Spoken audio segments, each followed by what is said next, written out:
Greg Flanagan, was in room 348 at his hotel. He emailed his wife Susie, but it'd be the last thing he ever wrote. By the next morning, Greg would be found dead in his hotel room, face down on the carpet, his body showing no signs of a struggle, no wounds anyone could see. But when the autopsy began, what they found inside him was shocking. 2 broken ribs, a torn stomach and liver. Portions of Greg's intestines had been ripped.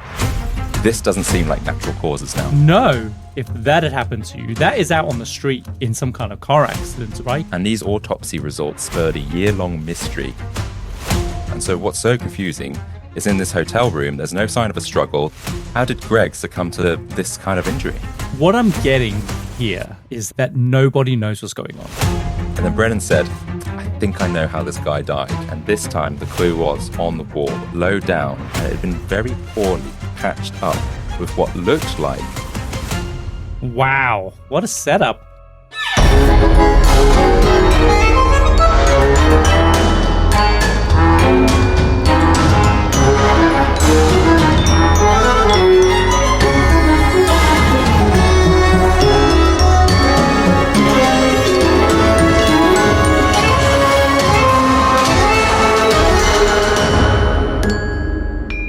Welcome to The Compendium, an assembly of fascinating things, a weekly variety podcast that gives you just enough information to stand your ground at any social gathering. We explore stories from the darker corners of true crime, the hidden gems of history, and the jaw-dropping deeds of extraordinary people. I'm your host for this week, Adam Cox. And I'm Kyle Risi, the Elephant Absence Coordinator for this week. What does that mean? Well, since the last elephant slipped on some wet sawdust, do you remember? Back in April, Sue, of course, had to shoot it.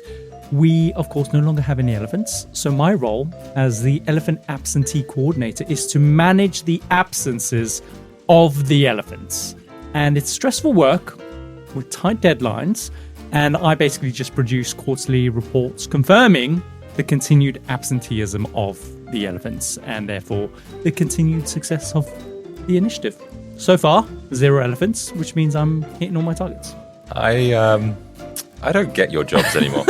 Well, they're necessary jobs, Adam. It's a job, yes. It is a job. So guys, if you are new to the show and you want to support us, then the absolute best way to support our show and enjoy exclusive perks is to join our Patreon. You can sign up for free and get next week's episode 7 days early.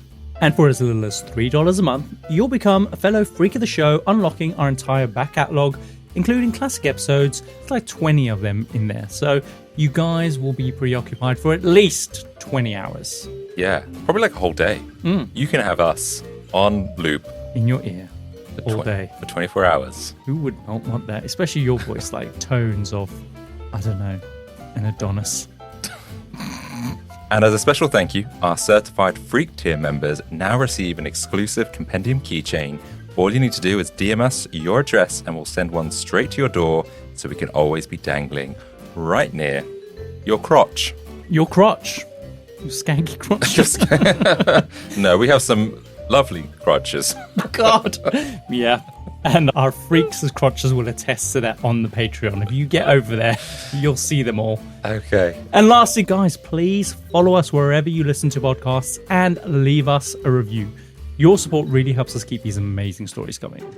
And as you know, we've recently started taking story suggestions from our Patreon members via the Freaky Register, where you can drop in your ideas for topics you'd like us to cover.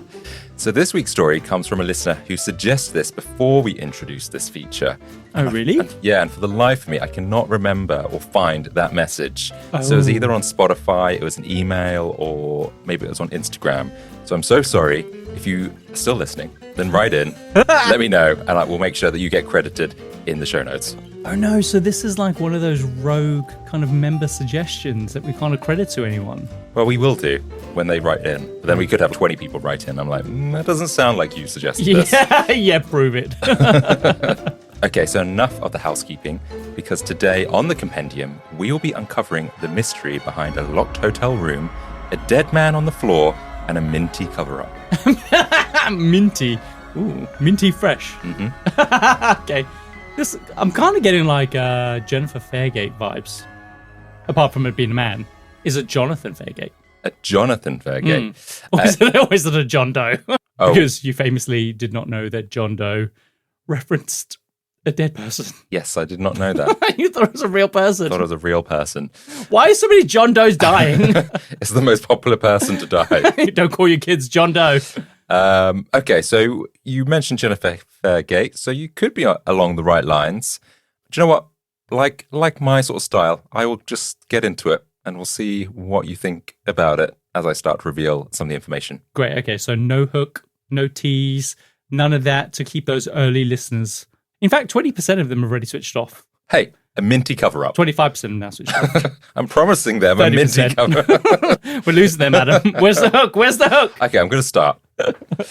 Today, we're going to be talking about a guy called Greg Flanagan. Now, he was a man of routine. He travelled light, lived tidy, and never left a mess behind. And after years at sea as a marine engineer and later working for the oil and gas industry, Greg was used to a rhythm of hotel rooms and solo evenings by himself. So he's a traveling guy. He is, yeah. And he had a very ritualistic way that he would spend his evenings. He'd unzip his suitcase. He'd leave it open like a drawer with his clean shirts in the closet and dirty clothes on the floor. So he's a very neat, precise, and predictable man. Okay, so we're setting this up. There's going to be something bizarre that happens, and it goes against what people know he normally does, by the sounds of what you're trying to allude to here. Yeah, very intuitive, because each night he'd wind down the same way. He'd put his pajamas on. He would put the aircon on, so he'd like a freezing cold room. And he'd lay a white towel across the bed like a placemat and arrange his nightly setup of cigarettes, his lighter, an ashtray, his TV remote, his BlackBerry phone, and a Reese's crispy crunch bar. Well, all on the bed? All on the bed. That's weird. Where's he going to sleep? That's his bedtime toolkit. So strange, especially when you said lay down a towel. That's what people do when they want to have sex and they don't want to mess up the bedding. That is, but that's not what he's doing. That's not what Greg's doing. He's different. But on Wednesday, September the 15th, 2010, something changed that evening. Ooh. Greg was in room 348 at the MCM Elegante Hotel in Beaumont, Texas. And at 7:10 p.m., he emailed his wife, Susie, who is at home filing some tax extension.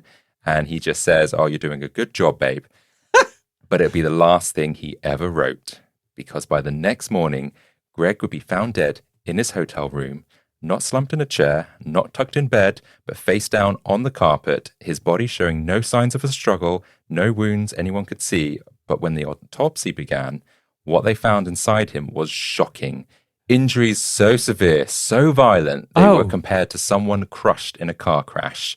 And the weirdest part, the hotel room was untouched, not a single thing out of place. So what on earth happened in room 348? Wow, what a setup. Yeah, so today I'm going to be telling you about Greg Flanagan, otherwise known as the mystery of the body in room 348. Ooh, I've never heard this story before, actually. Never. Mm-mm. So it is a little bit Jennifer Fairgate-y. It is, very much. I mean, there is a couple suggestions that I have seen on the Freaky Register and in emails about, what about the body in like room like 1048? I've heard that one before, but this is a different room. This is 348. There's a lot of bodies and a lot of rooms. It might be the same one then. So interesting. Okay. Back to that night in the hotel room. So Greg was doing what he always did, smoking, snacking, watching a film on the TV. Doesn't sound very healthy. No, but somewhere near the end of that movie, Greg got up, made a few steps towards the door, and collapsed. How did they know it was at the end of that movie? I'm guessing they could see what he was watching, maybe at the time. They were watching him. So there's no mystery then. I don't know if it's like a pay-per-view or anything, but anyway, they seem to think it was at the end of the movie. But anyway, he's face down on the carpet, and so no one heard a thing. There's no kind of struggle or anything. No neighbors nearby had heard anything. And the next morning, Susie tried calling Greg because they would speak every morning, but this time no answer, no texts back. And Greg never missed a call, so she's worried. So she phones his office, and when they said he hadn't shown up for work, then two co-workers head to the hotel to knock on his door. They get no answer, so they then go to the hotel manager to let them into Greg's room, and then they find him face down on the carpet, cigarette in his left hand. Oh. Greg was dead. Okay, well, this seems like he's just had a heart attack or a brain aneurysm. That seems pretty obvious. I think that's what people first think, which we'll kind of uncover why, because the room looks fine. There is one thing that is a bit weird, is the room was hot and unusually warm and stale, which is not how Greg preferred his room. He liked it cold. Exactly, but everything else was pretty normal. There was no signs of a struggle. There's no blood on the walls or any kind of blood pooling. There's no visible wounds. Greg's wallet is still in his pocket with money untouched, so they don't think it's a robbery or anything. It looks normal, Kyle. Yeah, it looks like he's had a brain aneurysm or he's had a heart attack. Like you did say, he had like a Reese's chocolate bar that he was eating. He was smoking. Yeah. Probably drinking. Yeah, is it just an unfortunate death? And how old is he? He's 55 years old. Yeah, cut and dry. And he's had a brain aneurysm. Or a heart attack. Or a heart attack. Yeah, because when they speak to Susie and Greg's brother Michael, they tell the police that Greg wasn't exactly health conscious. Sure. He didn't trust doctors. He smoked constantly. He lived on junk food. He didn't exercise. So a heart attack or something like that makes sense. Great, cool. So let's wrap this episode up. Guy, hotel room, has a heart attack, dies. Mystery solved. So yeah, a heart attack did make sense. And so that's what everyone thought had happened. A quiet end to a quiet man. But then came the autopsy. And suddenly this wasn't just a regular death. And these autopsy results spurred a year-long mystery trying to understand what happened to Greg. So a guy called Dr. Tommy Brown, the county medical examiner, had seen thousands of cases. Nothing about Greg's body looked unusual at first. There was just a small rug burn on his cheek. What's that from? Well, probably from him falling over. Falling over. I see. Okay. There was something that was a bit strange. There is a 1/2-inch laceration on his scrotum. Oh. So it raised some eyebrows. Was he naked at the time or was he fully dressed? He was in his pajamas. Okay, so it's not like another rug burn or like he's fallen and it's ripped his scrotum open. I don't know if does that happen? I don't think so. The area's swollen and it's a bit discolored. Okay, so that to me suggests that it happened ages ago. Yeah, it just looks like something a bit odd. But that's all. That's the only thing that's kind of raising a bit of a flag when they look at the external part of Greg's body. A nip on the scrotum. They do suspect that maybe he'd been kicked quite hard and that would have caused any swelling and all the bruising. But would that have been enough to have killed a man? No, it doesn't sound like it. And if it's swollen and there's some bruising, and did you say discoloration? Yeah. That would suggest that it had happened before he had died. Because otherwise, if he had got it while he was being killed or dying, then it wouldn't have, it would just be an open wound. Yeah, but that wouldn't explain what happened next, though, because what Dr. Tommy Brown found inside his body would become a bit of a head scratcher, because Dr. Brown found massive internal bleeding, 2 broken ribs, a torn stomach and liver, portions of Greg's intestines had been ripped, and lastly, there was a hole in the right atrium of his heart. But there was no heart attack, so this doesn't seem like natural causes now. No. If that had happened to you, that is out on the street in some kind of car accident or like in some kind of severe trauma or a fight, right? He is tucked away in his hotel room. He's laid out all his Reese's pieces and his fags, and he's getting ready for the night. And yeah, he's settled in, and this has happened. So Dr. Brown, the coroner, concludes that the scrotal injury likely came from a violent kick, and maybe he's had a blow to the chest, but it just doesn't make sense because the kick to the scrotum is so severe, it couldn't have caused a fatal rupture inside the body. I don't think that is possible. Sure. Okay. So we talked about how he likes the room cooler, right? Mm-hmm. So if it's just him in the room, I get that it's strange that the room was warmer. Mm-hmm. But let's say he had a guest over and that particular guest was like, can we turn the heating up? And they've turned the heating up. And then they were probably maybe doing sexy time. And one thing led to another, and he is violently attacked and then ends up being murdered. Is that plausible? How do we know that no one entered or left the room?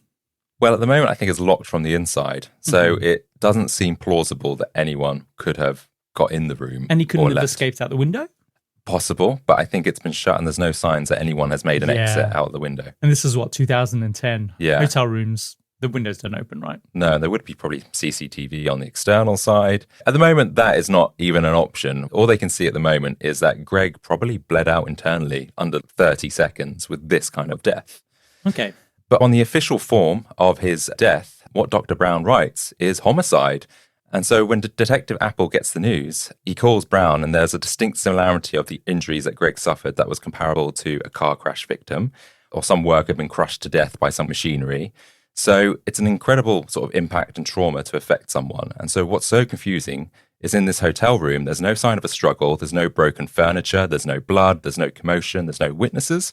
How did Greg succumb to this kind of injury? AI agents are everywhere, automating tasks and making decisions at machine speed. But agents make mistakes.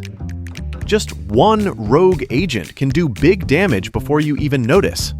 Rubrik Agent Cloud is the only platform that helps you monitor agents, set guardrails, and rewind mistakes, so you can unleash agents, not risk. Accelerate your AI transformation at Rubrik.com. That's RUBRIK.com. Yeah, I don't know, but I'm assuming you're going to tell me, Adam. I am. I need more information. If you want me to get on this case, I'm going to need facts. Do you know what this feels like? It feels very Jonathan Creek. Well, like, I mean, I wasn't a massive fan of Jonathan Creek, but it's like British little village murder and it needs to be solved. Kinda, yeah. But to explain it to our perhaps listeners abroad, it was a British TV show about a magician with stunts and illusions, and it was played by this guy called Alan Davies.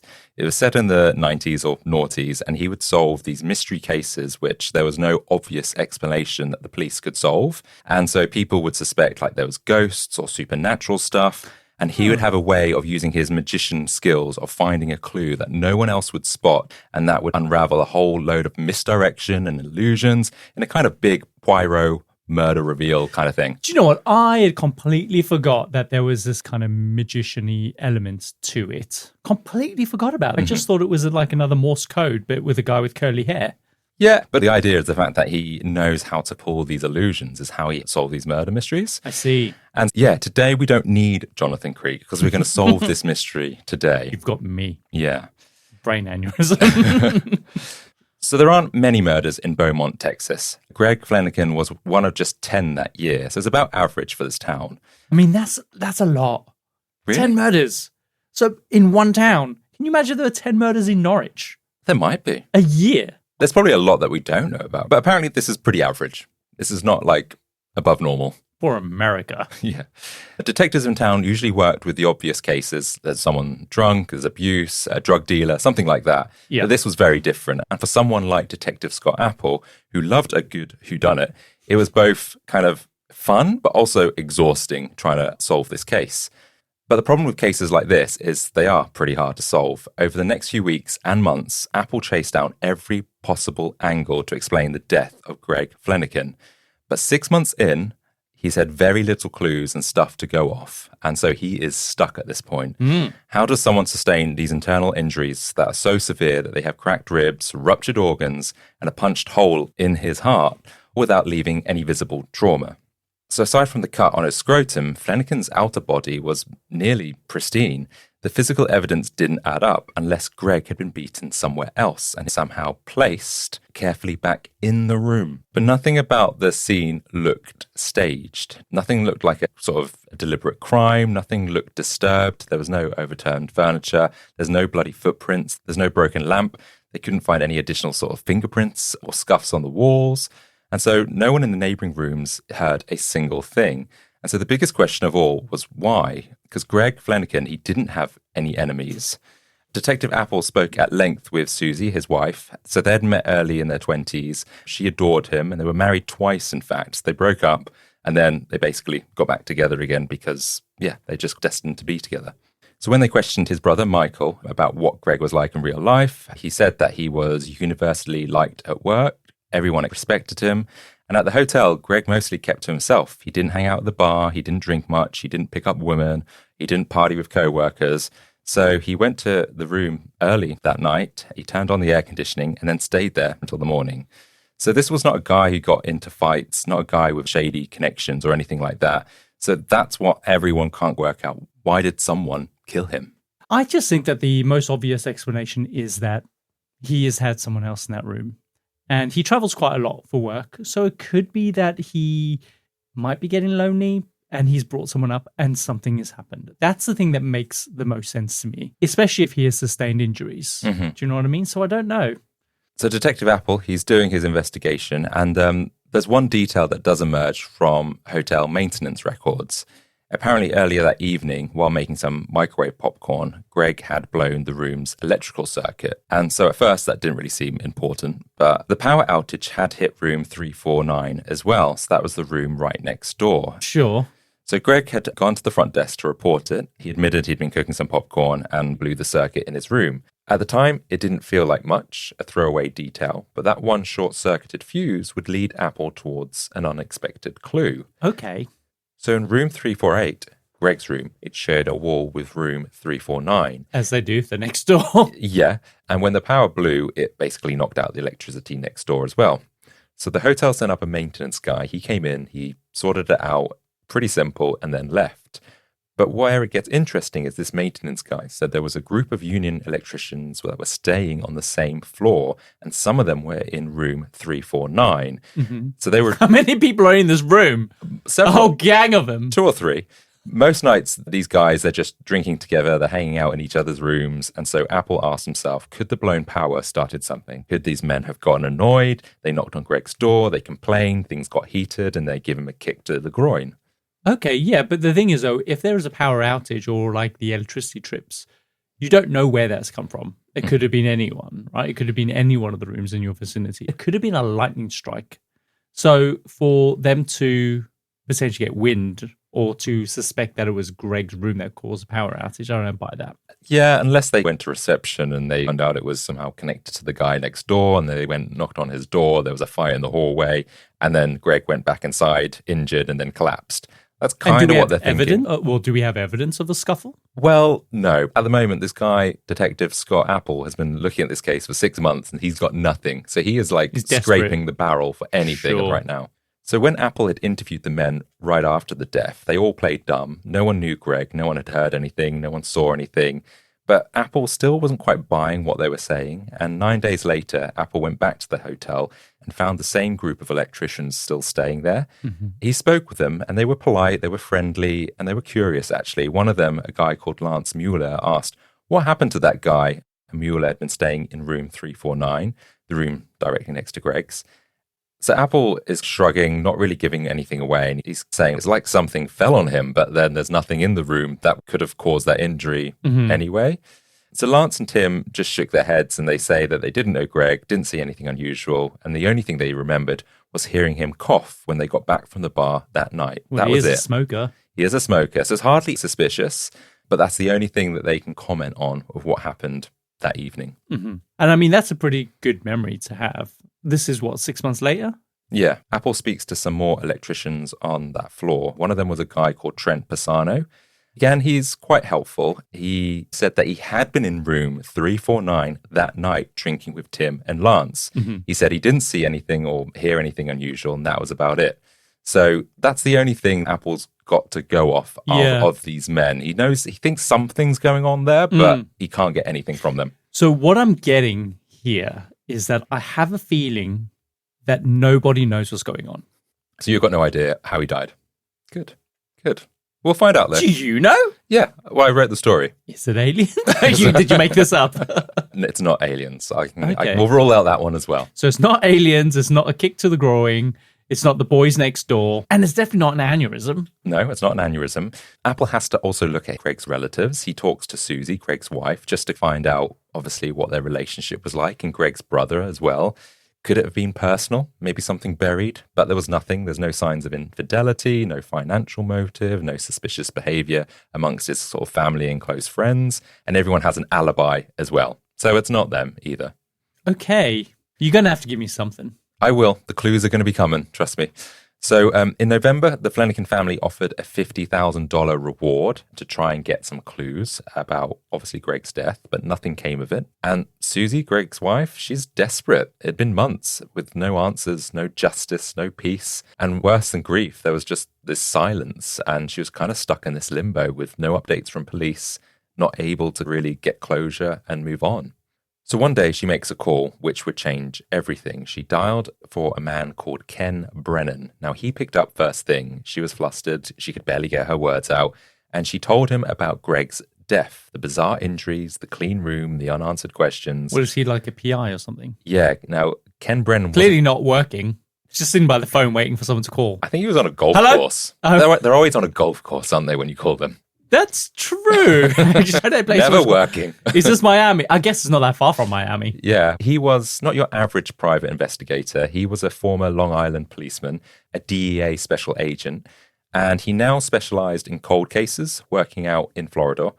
And that's why Susie called him, basically, because she needed his help. Now, she wants closure. I get it. He's quite stereotypical when you hear about him. He's tanned. He dresses really sharp. He's nearly 60. He's got a mustache. He's this big, stylish guy. And months earlier, one of Susie's lawyer friends had told her about Ken back when she was thinking of suing the hotel Greg had stayed at, just to light a fire under the case. And her friend said, if you really want to get something done, call this guy.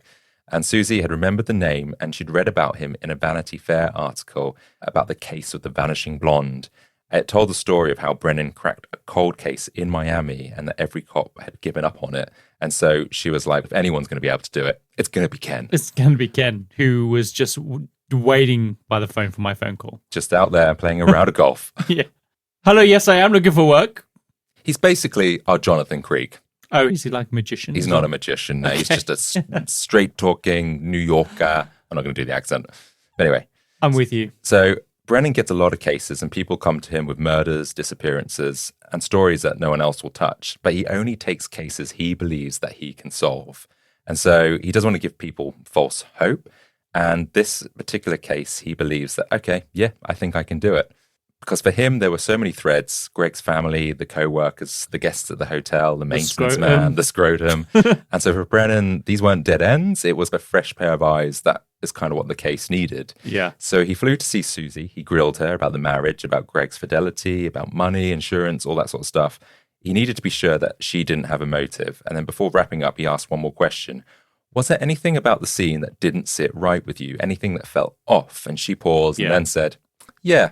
The room was warm.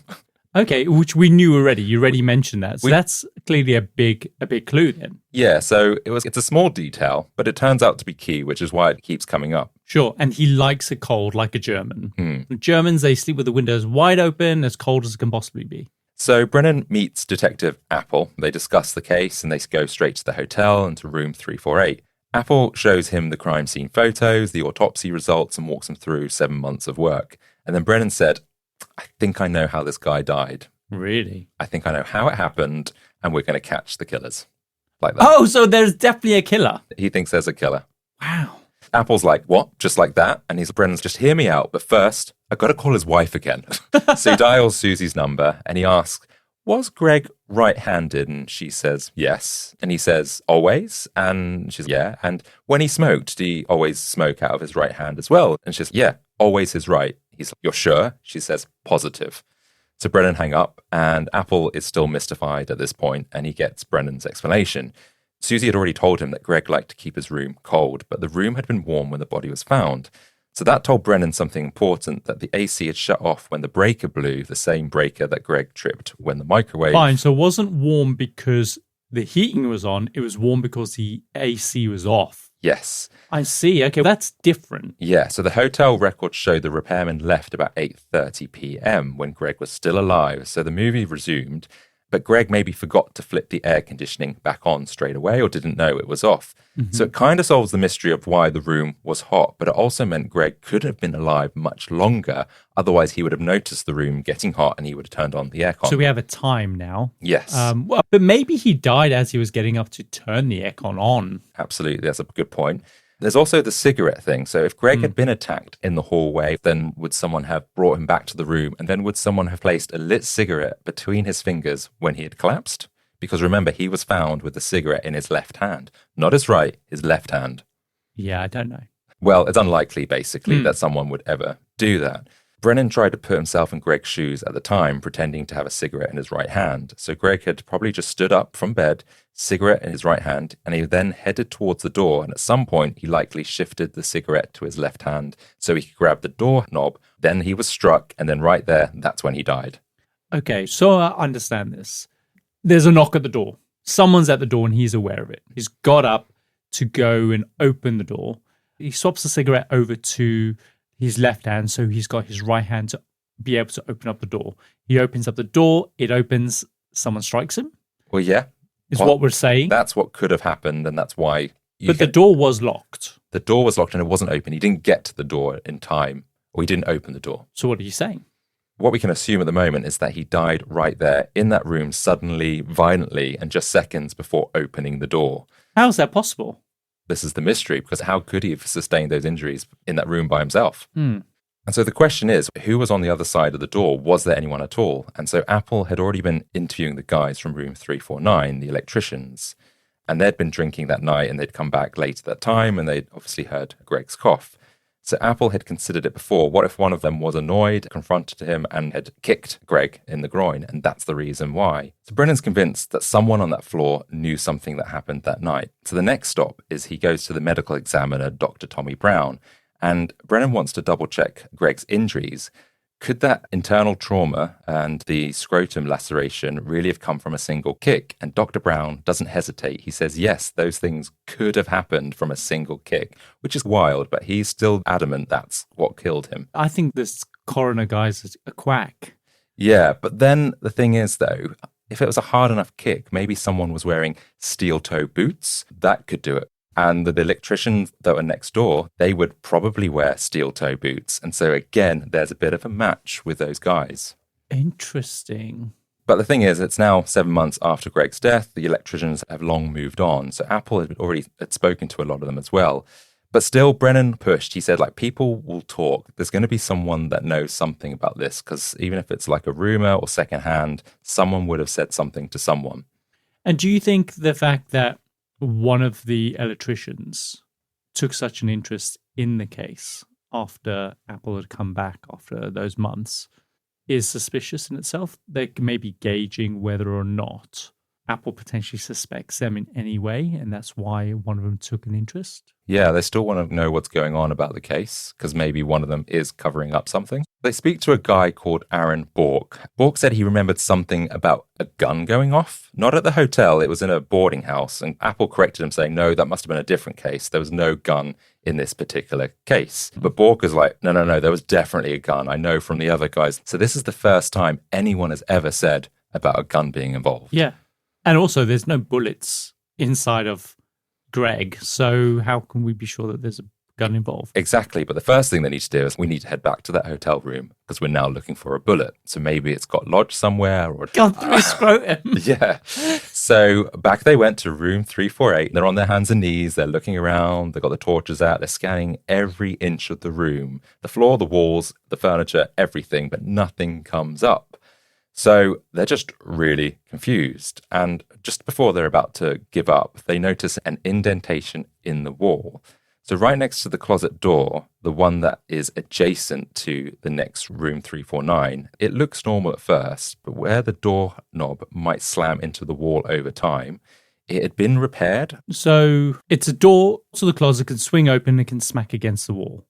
And that over time has caused a divot inside the drywall, which has since been repaired. That's right. It looked like the doorknob might have slammed into that wall over time, and so therefore it's been repaired. Why is that suspicious? That just sounds normal. It does, but the thing is that doorknob doesn't exactly line up with the hole in the wall. So he pulls the door to the wall and notices actually it's not next to each other. Oh, so when other people had seen it before, they would have gone, oh, that's just an indent from the doorknob. But actually he's taking a closer look at this and going, actually, they don't line up. Something is here. Exactly. So what does he find? Because it doesn't line up, they need to check the room next door. The hotel security let them in, and this time, there it was on the wall, a tiny circular hole low down, and it had been very poorly patched up with what looked like pink toothpaste. Oh, well, like a spackle, but it's toothpaste. Yeah. And we're talking this hole is a bullet hole? Yeah, that was the thing that Brennan was looking for. That is a bullet hole once they cleaned out the toothpaste. So you just got to get like a cotton swab out and then just clear it out, or don't waste it. It's still toothpaste. Yeah, and so what Brennan then did is he goes back to room 348 because he's now marking the height of the hole in the wall and it matches up to the indent of the wall. So a bullet went through that wall and it had been repaired. Are we saying that Greg had got up out of bed, possibly to turn the aircon back on after the power surge? I don't know where the aircon was, but let's assume it was by the door. As he got up, someone had discharged a firearm and that had gone through the wall, killed Greg, and that's what caused him to die? That's what they're looking at right now, yeah. And so a bullet had gone through that wall, and crime scene investigators were called in to shine a laser through the hole just to see what the trajectory was. Smart. And it lines up exactly to the spot on the bed where Greg would have been sitting that night. Oh, so Greg was in bed when he was shot. And so the fact that he ended up dying on the floor was possibly running for help? Potentially, yeah.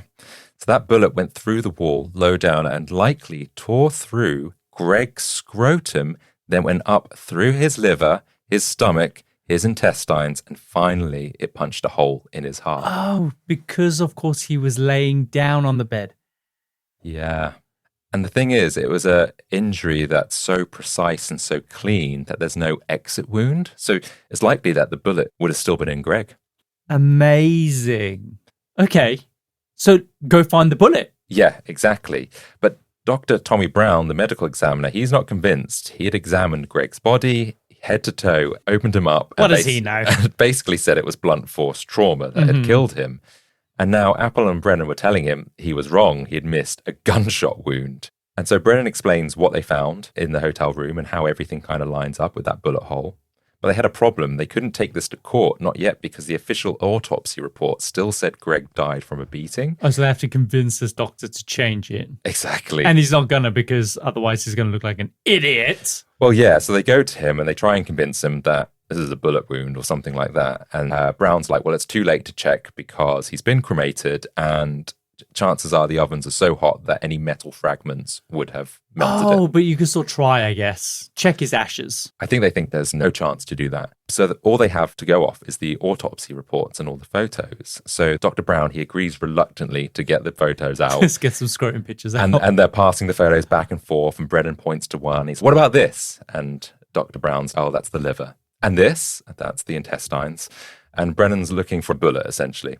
The thing is, the scrotum skin is so soft and pliable, it could have folded. Delicate. Yeah, it could have folded over the wound, concealing the entry point, but it was bruised. Remember that. Yes. And so Brennan's like, could all this internal damage have been caused by a bullet? And Brown does reluctantly say, yeah, it could have done, but he was beaten.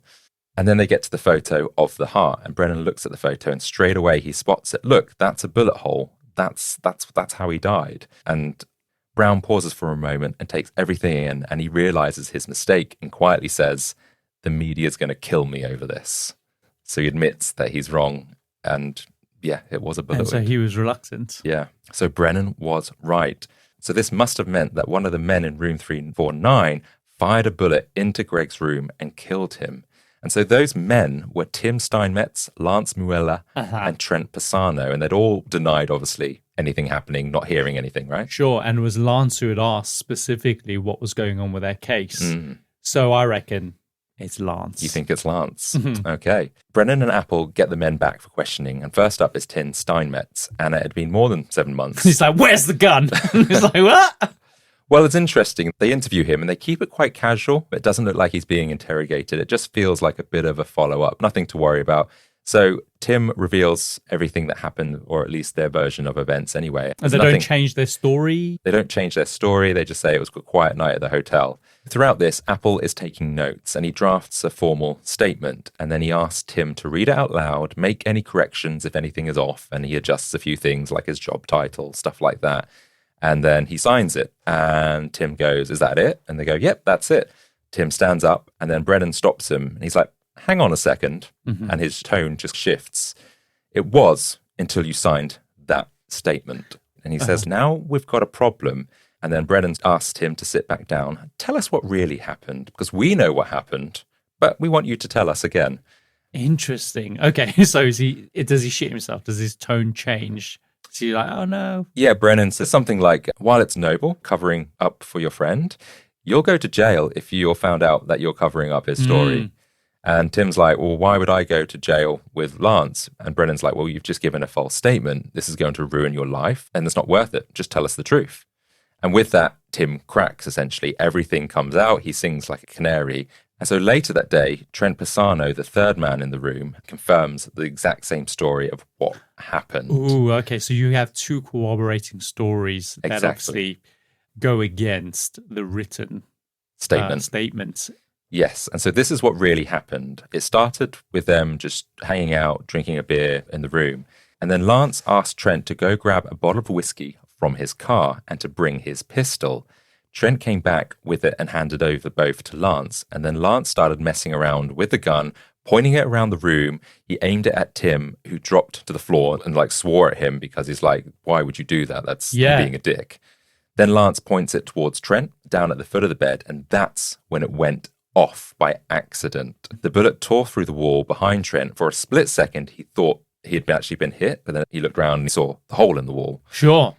Lance panicked. He wrapped up the gun and rushed it back to his car.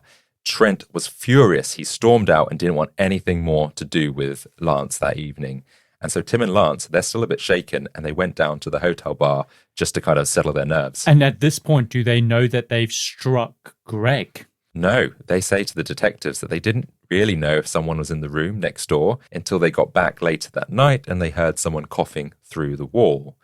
And so that moment actually haunted them. If that cough was real, Greg hadn't died instantly. He might have been alive and injured and alone for quite a while, dying slowly on the floor. Well, how could he have not gotten any help then? Exactly, because all they could have done was just knocked on the door just out of like precaution to go, hi, is everything all right? Because they knew that they shot a bullet into that room. Yeah. And is it correct to say that he got to where he died straight away? Maybe that was him slowly making his way, like the girl from The Ring, slowly trying to drag himself to the door, where he then eventually died hours later. Yeah, but I guess the thing is, he's probably been in shock. He's just been shot through the balls. He's probably in agony and doesn't know what's actually hit him. To be fair, he's been shot in the heart, really. Yeah, yes, he's been shot through the balls, but that's just the entry wound. Yeah, so he's probably in pain. So I suspect he was getting out of bed to maybe get help or feeling like, what's wrong with me? And that's when he collapses on the floor. Yeah, would you even know if you'd been shot like that? I don't know. I don't think so. Not in that context, in that situation. All of a sudden, you're laying on the bed. The next thing, you just feel this, probably an explosion in your heart and down to your groin, right? They say heart attacks can sometimes start in your groin. You can feel it. He might have thought he was having a heart attack. I wouldn't be surprised. And so the thing is, Greg could have survived for a few minutes. It could have been hours. It's unlikely, though, being shot in the heart, and especially he bled out internally quite quickly. So it's unlikely that they actually heard him cough later on. Maybe they got their version of events mixed up with another time of the day. Fine. They've been drinking. But yeah, still, they didn't decide to knock on that room either before they went to the bar or when they came back. So they have no idea that he's even dead. At the time of that night, then yes. But then the next day, they obviously find out that there's a body in that room, and they don't say anything. Oh, you would be shitting yourself, right? So they quickly grab the toothpaste out and cover up the hole. Lance definitely does. Do they do that from the other side of the room as well? How do they get in there to cover that up? I think just a repairman would have covered that up, thinking it was just a hole in the wall. But Lance or Tim cover the hole in their room up with toothpaste. You know when it's a bullet hole. I guess. I don't know if I would know. A maintenance man came in and gone, oh, there's a damn bullet hole in there. I know what I'll do. It's Texas. Yeah. And actually, it doesn't seem to go all the way through, but it does smell minty in there. Oh, that's why you said the clue was minty. Yes. Yeah. I'm getting it now. I'm dropping little nuggets throughout the show. I see. So now that Brennan and Apple had Tim and Trent's confessions, all they needed to do was to get Lance to confess what happened. So they set up a call and they get Tim to ring him whilst Brennan and Apple are secretly recording their conversation. Tim told him what's just happened. He's come back from questioning, and Lance is like, how did it go? And Tim keeps it vague at first. He says, I just told them the truth. I told them what really happened. And then there was silence. And then quietly Lance brings up about the gun going off. So Lance just admits it himself. He doesn't even need to be questioned. Sure, so that was an easy sting operation, basically. Yeah. Interesting. Then Tim said something that Lance didn't know, that the guy in the next room died from a bullet. So obviously the press and what they had heard from the police at the time was that Greg died of either natural causes or it was some kind of murder case. Lance then reveals that he spoke to his lawyer, and his lawyer had gotten hold of the autopsy report, and it had said nothing about a gunshot wound. So this shows that Lance was poking around to try and find out what really happened to the man next door. And it didn't make sense, Lance said. If the guy was shot, if it was a firearm, they would have said something. It would have been all over the news. And so he had convinced himself that the gunshot that he fired was an isolated incident to how the man died. Just a coincidence, just a strange, tragic accident. And the autopsy report backed that up. Mm-hmm. Lance had worked hard to believe it was unrelated. He'd patched the bullet hole with toothpaste. He had hidden the gun in his car. He then passed it to a friend and then eventually to his lawyer. And that's not what innocent men do. Yeah, you give the gun to your lawyer? Yeah. That's crazy. For safekeeping. And the thing is, if he had come forward at any point, he probably would have had a more lenient sentence because he would have shown remorse and owned up. For sure, 100%. Even then, the DA's office wasn't eager to prosecute. Accidental shootings in Texas aren't rare. And Texas law is kind They're not rare? Well, apparently, yeah. Damn, I'm not going to Texas. And apparently it's a bit of a grey zone when it comes to charges like this. And so Brennan was getting this idea that they weren't going to prosecute or at least going to give him a lesser sentence. Mm-hmm. He also hears that a plea deal might be offered to Lance for owning up, which Brennan is furious about. So Brennan gets on a plane to visit the DA's office with Susie Flanagan and Detective Apple, and he speaks his mind. And I'm going to read this quote for quote. There is a lot of effing and jeffing, but I think it's brilliant, and this belongs in a Tarantino movie. So he says this: "We're not going to let this thing be brushed under the rug. Let somebody take a plea on this. This is not a fucking accident. An accident is when somebody comes in, has taken off their gun, and their gun discharges, and God forbid, somebody is hit. That's one thing. It's completely different when somebody fucking brings a gun they shouldn't have into another fucking state, shit-faced drunk, fucking around with a gun. The people with him realize something bad could have happened. He discharges around, almost kills the guy he's with, and then he does kill somebody on the other side of the wall. He knows that's something that could happen in an occupied hotel. He doesn't even bother to knock next door to make sure that nobody's hurt. And after that, his answer to the whole thing is to go get drunk some more in the fucking bar of the hotel. And then when he sees a body being taken out the next day and he's 100% certain he killed somebody, he decides not to say anything about it, but runs to his lawyer, leaves the fucking weapon in a safe, and the fucking attorney doesn't say anything about it either. You know what that is? That's fucking murder. So if you think we're going to forget about this fucking thing, think again, because that ain't fucking happening. I suggest you go down there with a search warrant and a fucking blowtorch and go get the fucking weapon." He likes to F and Jeff, doesn't he? But yeah, that is good. I did feel like you're my dad telling me off. But yeah, totally right. When you lay it out like that, yeah, he is really, really negligent. And the fact that like Texas state laws protect accidental shootings in some cases, that is wild. So hopefully he does not get this plea deal. Yeah, I just think they don't want the extra paperwork or whatever. No. So the DA looks at Brennan and is just a bit like, okay, I'll pick up the phone. And he makes the call. At Lance's sentencing, the judge hands down a 10-year sentence, half of what the law allowed.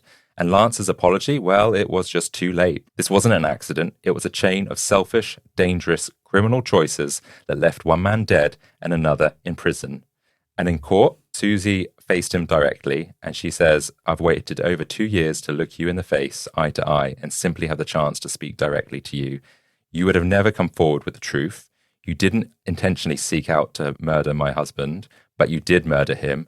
And with every lie you've told, with every intentional selfish deception, and with every cover-up over and over again, you saw his body taken out of the room in a body bag the next day. You knew you killed him." Damn. 2 people. The Effa Jeffa guy and like words from his wife. She's 100% correct. I was like, before you started saying that, I was like, I do feel guilty for him because yeah, he's obviously done it and he's not taking accountability. But man, the second you were like, you saw the body coming out, you knew you had shot something, you knew that you'd done something wrong, and you just continued to lie.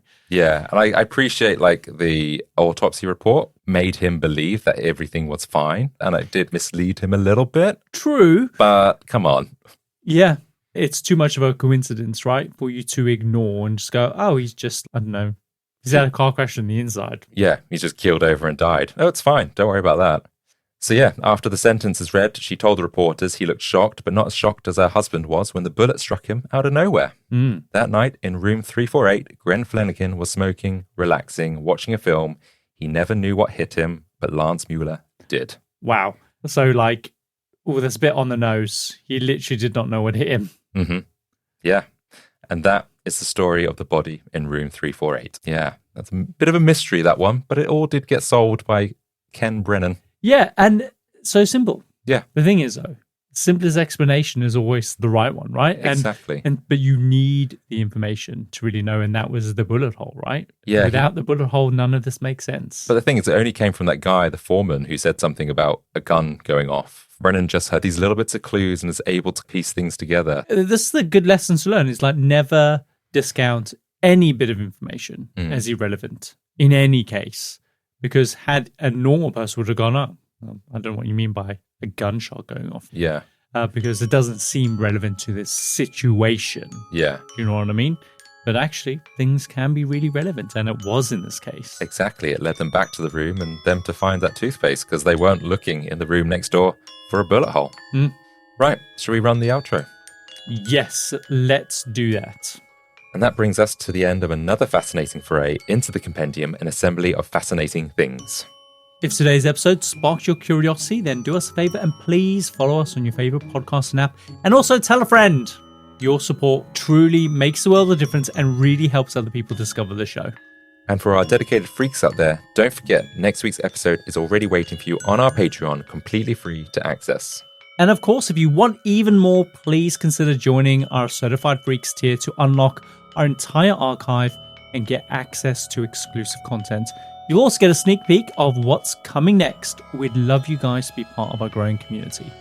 We drop new episodes every Tuesday, so until then, remember, some mysteries go cold, others just wait for the right person to see what everyone else missed. We'll see you next week. See ya.